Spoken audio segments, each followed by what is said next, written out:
మాట్లాడితే విచిత్రం మధ్యలో కాంగ్రెస్ వాళ్ళు మాకడ్డం వచ్చింది. నాకు ఆశ్చర్యమైంది. మేం కొట్లాడుతుంది మోడీ ప్రభుత్వం మీద, బీజేపీ మీద. మధ్యలో ఇక్కడ చోటాబాయికి ఏం నొచ్చిందో నాకు అర్థమైతలేదు. నీకేమైందిరా నాయన? నేను మోడీనంటే ఈ కేడీగాడు ఎందుకు ఉలిక్కి పడుతున్నాడు మధ్యలో? నేను మోడీని అంటున్నా. మోడీ తప్పు చేసిండంటే నీకేంది రోగం? మధ్యలో యూత్ కాంగ్రెస్ వాళ్ళు వచ్చి నా కారుకి అడ్డం వచ్చిండ్రు. పోలీసు వాళ్ళు సంపుడు చంపి తీసుకుపోయాను మంచిగా. నేనేమంటున్నా అంటే ఏం జరుగుతుంది ఈ దేశంలో? నువ్వు రావు ఢిల్లీలో రాహుల్ గాంధీ పోయి ప్రధానమంత్రి ఇంటి ముంగట కూర్చుంటే ఈ నల్లమల పిల్లి పోయి కొడంగల్లో దాక్కున్నది. ఢిల్లీకి పోలే ఈడ పోయి దాక్కున్నాడు. అరే మీ మహేష్ గౌడ్ పోయి రాజ్ భవన్ ముంగట ధర్నా చేసిండు. కనీసం ఆయన కొద్దిగానే రేషం ఉన్నది.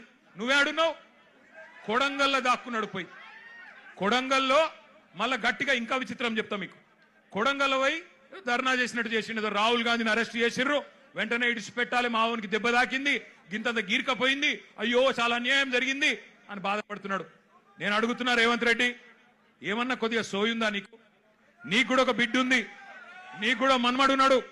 నీ బిడ్డను ఇవాళ అక్కడ పిల్లల్ని కొట్టినట్టు కొడితే ఊకుంటావా ఒక తండ్రిగా? కనీసం రేషం లేదా? పిల్లలను గొడ్డులను కొట్టినట్టు కొడుతుంటే కనీసం స్పందన లేదు నీకు. ఢిల్లీ దాకా పోయి మరి మీ నాయకుడితో కూర్చునే ధైర్యం కూడా లేదు నీకు. ఇంకా మీదికెళ్ళి మోడీ గారిని, ధర్మేంద్ర ప్రధాన్ గారిని ఇవాళ ప్రధానంగా యువత డిమాండ్ చేస్తున్నది. జవాబు చెప్పండి అని చెప్పి మోడీ గారిని, ధర్మేంద్ర ప్రధాన్ గారిని అడుగుతుంటే మన చోటాబాయ్ ఈయనేం అడుగుతుండేరికేనా? కేసీఆర్ కేటీఆర్ తప్పటిదంతా. ఎక్కడ దొరికినవయ్యా నువ్వు? నాకు అర్థం కాదు. దేశమంతనేమో మీ నాయకుడు రాహుల్ గాంధీతో సహా మోడీ, ధర్మేంద్ర ప్రధాని ఇద్దరు రాజీనామా చేయాలని వాళ్ళు పెడుతుంటే నీకు కేసీఆర్ తప్ప ఇంకొకరు కళలో కూడా ఇంకొకరు యాదికి మానరిగా నీకు. ఆ వెనకటికి ఒక సినిమా ఉంటుంది. ఆ సినిమాలు ఇంతకుముందు వచ్చేటప్పుడే మా అన్న ప్రశాంత్ రెడ్డి అని చెప్తున్నాడు. అదేంటది? కుక్క కథ కదా. చిన్న పిల్లగాడు కూడా ఉంటాడు, వాని ఏం అడిగినా లాస్ట్కి ఏమంటే నాకు కుక్క కావాలి అంటాడు. అట్లా ఈయన కూడా అంతే. ఇక ఆయన నిద్రలో లేపు, ఈ ముఖ్యమంత్రిని నిద్రలో లేపు. అదో సినిమా పేరట, చిత్రం అట. అది చిత్రం, వీడు విచిత్రం. అంటే నిద్రలో లేపి అడిగితే కూడా KCR.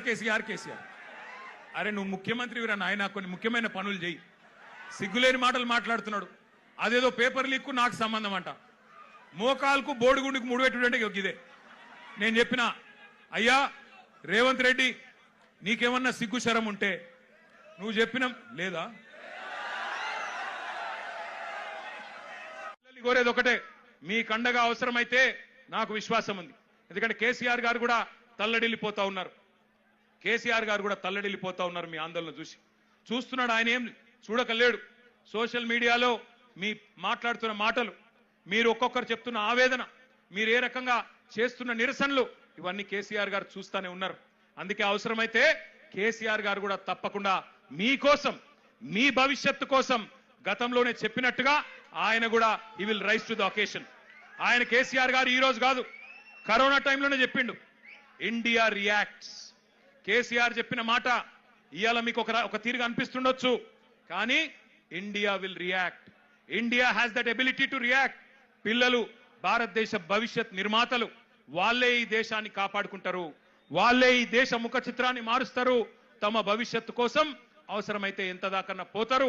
India has that ability to react, India has that ability to respond అనే మాట కేసీఆర్ గారు 6 ఏళ్ల కిందట చెప్పిండ్రు.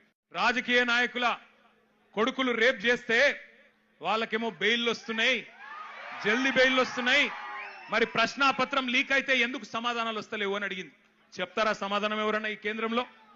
భారతీయ జనతా పార్టీకి 8 మంది ఎంపీలు ఉన్నారు. ఒక్కడికన్నా ధైర్యం ఉందా ఈ ప్రశ్నకు సమాధానం చెప్పేది? 2 కేంద్ర మంత్రులు ఉన్నారు ఇక్కడ రాష్ట్రంలో. ఒక్కరికన్నా ధైర్యం ఉందా సమాధానం చెప్పేది? మాట్లాడితే దేశం కోసం, ధర్మం కోసం. ఏ దేశం కోసం, ఎవడి ధర్మం కోసం? ఈ పిల్లలు దేశభక్తులు కాదా? ఈ దేశం వాళ్ళు కాదా? హిందువులు కాదా కొట్లాడుతున్న పిల్లలు? మరి వాళ్ళకు అన్యాయం జరుగుతుంటే మీ కళ్ళకు కనబడతలేదా? ఇదేనా దేశం కోసం, ధర్మం కోసం అంటే? అందుకే అడగాల్సిన అవసరం ఉన్నది, నిలదీయాల్సిన అవసరం ఉన్నది, ప్రశ్నించాల్సిన అవసరం ఉన్నది, గల్లా వట్టి బజార్లకు గుంజాల్సిన అవసరం కూడా భవిష్యత్తులో వస్తుంది. తప్పకుండా వెనుకకు తగ్గకుండా పోరాటం చేయవలసిన బాధ్యత మన మీదనే ఉన్నది.